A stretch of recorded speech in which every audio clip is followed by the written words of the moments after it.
Interior designing എനിക്ക് തോന്നുന്നു കുറച്ചും കൂടെ ഇപ്പൊ മനസ്സിൽ നമുക്കൊരു ഡിസൈൻ ഉണ്ടെങ്കിൽ അതിനെ ഡിസൈൻ ആക്കി തരുന്ന AI സോഫ്റ്റ്വെയറുകൾ എനിക്കറിയാം. ഇപ്പോഴും അത് പെർഫെക്റ്റ് ഒന്നും ആയിട്ടില്ല, പക്ഷെ നാളത്തേക്ക് വരുമല്ലോ. അപ്പൊ ഞാൻ ചോദിക്കട്ടെ, ഈ നമ്മുടെ ഫീൽഡിൽ അങ്ങനെ ഒരു സംഭവം ഉണ്ടോ? ഈ പറഞ്ഞ പോലെ ആർക്കും ചെയ്യാവുന്ന ഒന്നായിട്ട് വരുമോ ഈ ഇന്റീരിയർ? അല്ല, ആർക്കും ചെയ്യായല്ല. നമ്മളിപ്പോ എല്ലാ സോഫ്റ്റ്വെയർസ് ഇപ്പൊ ഡിസൈനിങ് സോഫ്റ്റ്വെയർസ് അഡാപ്റ്റ് ചെയ്തു, പിന്നെ അത് ചെയ്യണുള്ളത്.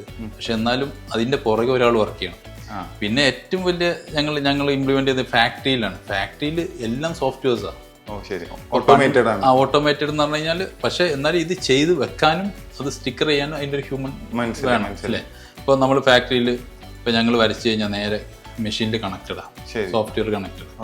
അപ്പോൾ വെച്ച് കഴിയുമ്പോൾ സോഫ്റ്റ്വെയർ പണ്ടൊക്കെ എങ്ങനെയാണ് കട്ട് ചെയ്യേണ്ടതെന്നൊക്കെ നമ്മൾ വെച്ച് കൊടുക്കുന്നത്. ഇത് അതിൽ തന്നെ കാണിച്ചു തരും. ബോർഡ് ഇങ്ങനെ വെച്ച് കൊടുക്കുക, അത് കട്ട് ചെയ്ത് വന്നതിന് ശേഷം പിന്നെ പ്രോസസ്സ് ആയി തന്നെ വരും. ഓരോ പ്രിന്റ് ഔട്ട് വരും, ബാർ കോഡ്സ്. അത് ഒട്ടിച്ച് കഴിഞ്ഞാൽ അടുത്ത സെക്ഷനിൽ ഇത് വെച്ച് സ്കാൻ ചെയ്ത് അങ്ങ് വെച്ച് കൊടുത്തു കഴിഞ്ഞാൽ ഓട്ടോമാറ്റിക്. ഇത് സ്പീഡ് ഒത്തിരി കൂട്ടി കാണൂല്ലേ ഇതൊക്കെ? നമ്മുടെ പ്രൊഡക്ഷൻ നമുക്ക് ഭയങ്കര ഫാസ്റ്റ് ആക്കാം.